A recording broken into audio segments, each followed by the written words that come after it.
বেকারত্বই কিন্তু শয়তানের বন্ধু। যারা বেকার থাকে তারা কিন্তু তাদের মধ্যে কুবুদ্ধি ঢুকে, খারাপ চিন্তাধারা আসে, মাদকাসক্ত হয়।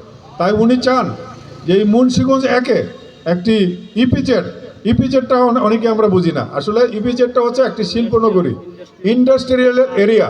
সেখানে কলকারখানা, ইন্ডাস্ট্রি করে সেখানে আমাদের এলাকার যুবক যুবতীদেরকে কর্মসংস্থানের ব্যবস্থা করে তাদেরকে এখানে যুবকদেরকে প্রতিষ্ঠিত করতে চান। আপনারা জানেন উনি একজন সফল ব্যবসায়ী। ওনার এখানে কিন্তু 35,000 লোকের কর্মসংস্থানের ব্যবস্থা আছে, যেখানে আমাদের মুন্সিগঞ্জ এক থেকে 4-5 হাজার লোকের কর্মসংস্থানের ব্যবস্থা আছে। যদি আমরা ওই ইপিজেডটা করতে পারি তো দেখা যায় এখানে আমাদের হাজার হাজার লোকের ছেলে মেয়েদের কর্মসংস্থানের ব্যবস্থা হবে। তাই ওনার এই মহৎ চিন্তাটা আছে। আমাদের এলাকায় একটা আছে, কিছু লেখাপড়া করে মেট্রিক পাস করে আই পাস করে আমরা বিদেশে পাঠাই দিই।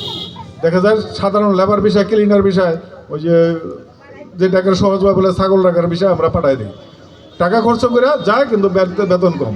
ওনার চিন্তাধারা হলো এই মুন্সিগঞ্জ একে একটি ভোকেশনাল ট্রেনিং সেন্টার খুলে তাদেরকে ট্রেনিংয়ের মাধ্যমে যেন বাইরে যায়, ভালো চাকরির ব্যবস্থা হয় এবং সম্মানজনক চাকরি করতে পারে। কারণ আবদুল্লাহ ভাই কিন্তু একটা রেমিডেন্স যোদ্ধা। ওনার যে গার্মেন্ট ফ্যাক্টরি, এই ফ্যাক্টরির মাধ্যমে, এই ব্যবসার মাধ্যমে উনি কিন্তু কোটি কোটি টাকার রেমিডেন্স আনেন। তাহলে প্রবাসীরা কিন্তু একটা রেমিডেন্স যোদ্ধা।